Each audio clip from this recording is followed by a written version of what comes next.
Exercises दिए हुए हैं उसे हम आज सॉल्व करेंगे। तो एनसीईआरटी की बुक में जो सबसे पहला क्वेश्चन दिया हुआ है वो classify the following fibres as natural और सिंथेटिक। ये सारे फाइबर्स को बताना है कि इसमें कौन से नेचुरल है कौन से सिंथेटिक फाइबर है। तो इसमें नायलॉन, वूल, कॉटन, सिल्क, पॉलिस्टर और जूट ये सारे फाइबर दिए हुए हैं। तो वूल, कॉटन, सिल्क और जूट ये 4 ऐसे फाइबर हैं जो नेचुरल फाइबर की कैटेगरी में आएंगे क्योंकि ये प्लांट या एनिमल से मिलते हैं। और जैसा कि आपको पता है कि प्लांट और एनिमल से मिलने वाले फाइबर को हम नेचुरल फाइबर कहते हैं। तो इसका आंसर होगा नेचुरल फाइबर वूल, कॉटन, जूट, सिल्क। और बाकी जो 2 फाइबर है नायलॉन और पॉलिस्टर ये केमिकल से बनते हैं, तो ये सिंथेटिक फाइबर की कैटेगरी में आते हैं। तो आगे हम लिखेंगे synthetic fibre, polyester and nylon. ठीक है। दूसरा क्वेश्चन है state whether the following statements are true और फॉल्स। तो जितने भी स्टेटमेंट दिए हुए हैं इसके आगे उन्हें हमें रीड करके बताना है कि ये ट्रू हैं या फॉल्स हैं।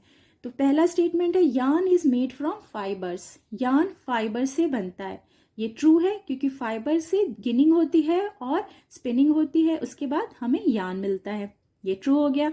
Spinning is a process making fibres. Spinning एक ऐसा प्रोसेस है जिससे फाइबर बनते हैं, नहीं ये बिल्कुल गलत है क्योंकि फाइबर तो हमें मिलता है या तो प्लांट या एनिमल से या फिर केमिकल से और फिर उसकी स्पिनिंग होती है तो हमें क्या मिलता है, हमें यार्न मिलता है, तो ये फॉल्स हो जाएगा।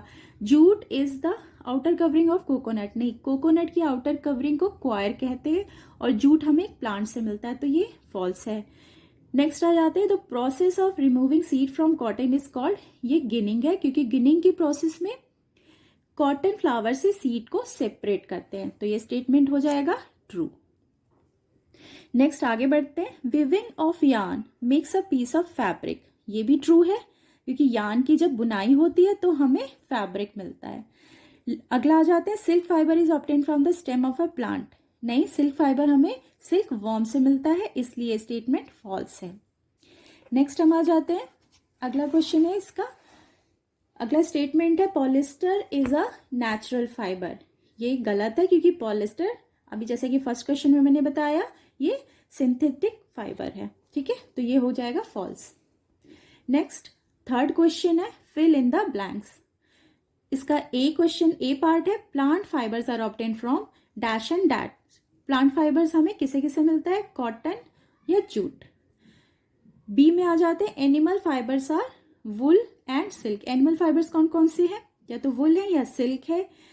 और नेक्स्ट इसका अगला question number 4 from which parts of the plant cotton and jute are obtained. Plant के किस पार्ट से कॉटन या और जूट हमें मिलता है। ठीक है, तो इसका आंसर होगा cotton is obtained from the fruits of the cotton plant and jute is obtained from the stem of the jute plant. The cotton plant जो होता है उसके फ्रूट से जो फ्लावर निकलता है उससे हमें कॉटन मिलता है और जूट प्लांट के स्टेम से हमें जूट का फाइबर मिलता है। ठीक है, इस चैप्टर को अच्छे से समझने के लिए आप मेरे वीडियोस को देख सकते हैं जिसका लिंक मैं डिस्क्रिप्शन बॉक्स में दे रही हूं। अगला क्वेश्चन नंबर 5 है name the 2 items that are made from coconut fibre. Coconut fibre या जिसको हम क्वायर भी कहते हैं उससे बनने वाले 2 आइटम्स है डोरमैट्स एंड रोप्स, यानी कि रस्सी। डोरमैट्स जो दरवाजे पर एंट्रेंस पे लगाए जाते हैं। क्वेश्चन नंबर 6 है explain the process of making yarn from fibre. ठीक है, हमें वो प्रोसेस एक्सप्लेन करना है जिसमें हमें यार्न से फाइबर मिलता है। तो इसका आंसर होगा yarn can be made from the fibre by the process of spinning. ठीक है, स्पिनिंग के प्रोसेस से हमें फाइबर से यार्न मिलता है, बट हमें सिर्फ नाम ही नहीं बताना, हमें एक्सप्लेन भी करना है इस प्रोसेस को, तो हम इसको एक्सप्लेन करेंगे। स्पिनिंग के प्रोसेस को एक्सप्लेन करना है तो इस प्रोसेस को हम ऐसे लिखेंगे in this process fibres from a mass of cotton wool are drawn out and twisted by this fibres come together to form a yarn. ठीक है, इस प्रोसेस में क्या होता है, मास ऑफ कॉटन और वूल, मतलब बहुत सारा कॉटन होता है, वूल होता है, उसको क्या करते हैं, ट्विस्ट करते हैं और पतला पतला उससे थ्रेड बनाते हैं। वो फाइबर एक साथ इकट्ठा हो जाते हैं और हम उन्हें ट्विस्ट करते जाएंगे तो हमें यार्न मिल जाता है या थ्रेड मिल जाता है। इस प्रोसेस को ही हम स्पिनिंग कहते हैं। ठीक है, ये एक्सप्लेन हो गया ये प्रोसेस। अब ये जो क्वेश्चंस थे ये एनसीईआरटी की बुक के एक्सरसाइज से हमने सॉल्व किए थे। इसके अलावा भी क्वेश्चंस उस चैप्टर से फाइबर टू द फैब्रिक से आते हैं, तो वो एक्स्ट्रा क्वेश्चंस ये हैं। सबसे पहला है what are yarns made of, yarns किस चीज के बने होते हैं? तो yarns are made up of thin strand called fibres, fibres से यार्न बनते हैं जो कि पतले पतले स्ट्रैंड होते हैं फाइबर्स। नेक्स्ट है how many types of fibres are there, कितने तरह के फाइबर्स होते हैं? आंसर होगा there are 2 types of fibres, number 1 natural fibre, number 2 is synthetic fibre. यही 2 तरह के फाइबर्स मिलते हैं होते हैं, ठीक है। नेक्स्ट क्वेश्चन है name 2 hand operated devices used for spinning. Spinning को अगर हाथ से करेंगे तो उस समय कौन से 2 डिवाइस का हम हेल्प लेते हैं? तो सबसे पहला है तकली, दूसरा है चरखा। ये 2 डिवाइस से हम हाथ से स्पिनिंग कर सकते हैं। नेक्स्ट क्वेश्चन है नेम 2 सिंथेटिक फाइबर, किसी 2 सिंथेटिक फाइबर का नाम लिखना है या एग्जाम्पल कह लीजिए। तो आंसर इसका होगा पॉलिस्टर एंड नायलॉन, ये 2 सिंथेटिक फाइबर हैं। Name 2 natural fibre, 2 natural fibre बताने हैं। तो number 1 is cotton, number 2 is jute, ठीक है। अगला क्वेश्चन है व्हाट इज वीविंग, वीविंग को डिफाइन करना है, उसका डेफिनेशन देना है।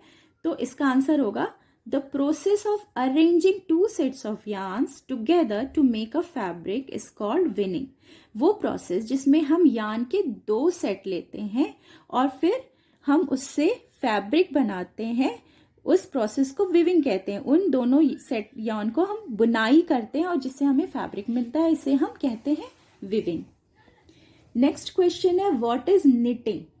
निटिंग भी एक प्रोसेस है जिससे हमें फैब्रिक मिलता है। तो इसका डेफिनेशन होगा the process in which a single yarn is used to make a piece of fabric is called knitting. इसमें क्या होता है, एक ही सिंगल यार्न को लेकर के उसकी बुनाई होती है और फिर हमें फैब्रिक का एक पीस मिल जाता है, उसको निटिंग कहते हैं। और विविंग में हम 2 सेट्स ऑफ यार्न लेते हैं, ठीक है। नेक्स्ट क्वेश्चन है व्हाट इज गिनिंग, गिनिंग को डिफाइन करना है। तो इसका आंसर होगा cotton fibres are separated from the seeds by combing, this process is known as ginning. Cotton fibre को सेपरेट करते हैं कोम्बिंग से, उसकी सीड से फाइबर को अलग कर देते हैं और इसी प्रोसेस को कहते हैं गिनिंग, ठीक है। इसके अलावा व्हाट इज गिनिंग के अलावा what do you understand by ginning, define ginning, इस तरह का भी आएगा, या निटिंग में भी इस तरह का आता है what do you understand by knitting या डिफाइन निटिंग। तो आप यही आंसर, सेम आंसर लिखेंगे, उसका डेफिनेशन ही लिखेंगे। नेक्स्ट है डिफाइन फाइबर्स, फाइबर को डिफाइन करना है कि ये क्या होते हैं। इसका आंसर होगा fibres are thin hair like threads, they can be straight और कर्ली और स्मूथ, ठीक है। फाइबर्स बहुत पतले पतले हेयर की तरह से होते हैं और ये स्ट्रेट भी हो सकते हैं, कर्ली भी हो सकते हैं, स्मूथ भी हो सकते हैं। जैसे स्मूथ होते हैं सिल्क फाइबर, कर्ली वूल्स होते हैं, ठीक है। नेक्स्ट आ जाते हैं व्हाट आर लूम्स, लूम्स क्या होते हैं? Looms are device used for weaving of fabric, ठीक है। लूम्स एक ऐसा डिवाइस होता है जो विविंग में यूज होता है, जिससे हम विविंग करते हैं, ठीक है। नेक्स्ट क्वेश्चन है what are natural fibres, natural fibres क्या होते हैं? इसका आंसर होगा fibres which are obtained from plants and animals are called natural fibres. Example cotton, jute, silk. जो भी फाइबर हमें प्लांट से या एनिमल से मिलते हैं वो नेचुरल फाइबर होते हैं, जैसे कि कॉटन प्लांट है, जूट प्लांट है और सिल्क हमें सिल्क के इंसेक्ट से मिलता है। नेक्स्ट क्वेश्चन है which type of soil is used to grow cotton plant, cotton plant को ग्रो करने के लिए किस टाइप का सॉइल अच्छा होता है? इसका आंसर होगा ब्लैक सॉइल, ठीक है। कॉटन का प्लांट ब्लैक सॉइल में अच्छे से ग्रो करता है। नेक्स्ट क्वेश्चन है in which states of India cotton is grown, India की किस स्टेट में कॉटन ग्रो होता है? तो आंसर होगा महाराष्ट्र में, गुजरात, पंजाब, राजस्थान, तमिलनाडु एंड मध्य प्रदेश। ये ऐसे स्टेट्स हैं इंडिया के जहां पे ब्लैक सॉइल होता है, वहां का क्लाइमेट बिल्कुल सुटेबल होता है कॉटन की कल्टीवेशन यानी कि खेती के लिए। लास्ट क्वेश्चन है, in which state of India jute is cultivated? India के किस स्टेट में जूट की का कल्टीवेशन होता है? आंसर होगा वेस्ट बंगाल, बिहार एंड आसाम। ये 3 ऐसे स्टेट्स हैं जहां पे लार्ज स्केल में जूट की कल्टीवेशन होती है। ठीक है, तो आई होप इस वीडियो में आपको फाइबर टू फैब्रिक चैप्टर के सारे क्वेश्चंस और आंसर मिल गए होंगे, और इनको पढ़ने से याद कर लीजिए या समझ लीजिए, आपका ये चैप्टर रेडी हो जाएगा। Thank you.